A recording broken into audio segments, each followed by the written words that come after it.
ब्रह्ममुरारिसुरार्चितलिङ्गं निर्मलभासितशोभितलिङ्गं जन्मजदुःखविनाशकलिङ्गं तत्प्रणमामि सदा शिवलिङ्गं देवमुनिप्रवरार्चितलिङ्गं कामदहनकरुणाकरलिङ्गं रावणदर्पविनाशनलिङ्गं तत्प्रणमामि सदा शिवलिङ्गं सर्वसुगन्धसुलेपितलिङ्गं बुद्धिविवर्धनकारणलिङ्गं सिद्धसुरासुरवन्दितलिङ्गं तत्प्रणमामि सदा शिवलिङ्गं कनकमहामणिभूषितलिङ्गं फणिपतिवेष्टितशोभितलिङ्गं दक्षसुयज्ञविनाशनलिङ्गं तत्प्रणमामि सदा शिवलिङ्गं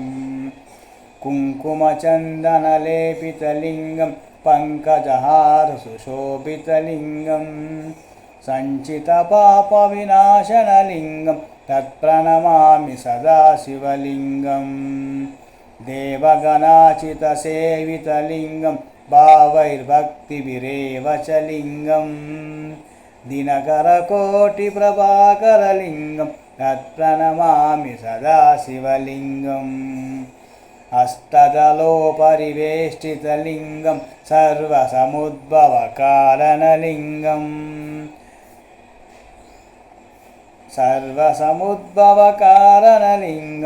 अष्टदरिद्रविनाशनलिङ्गं तत्प्रणमामि सदा शिवलिङ्गं सुरगुरुसुरवरपूजितलिङ्गं सुरवनपुष्पसदार्चितलिङ्गं परमपदं परमात्मकलिङ्गं तत्प्रणमामि सदा शिवलिङ्गं लिङ्गाष्टकमिदं पुण्यं या पठे शिवसन्निधौ शिवलोकमहाप्नोति शिवेन सह मोदते। ओम नमः शिवाय। शंभो शंकर हर हर महादेव शंभो हर हर हर महादेव शंभो शंकर।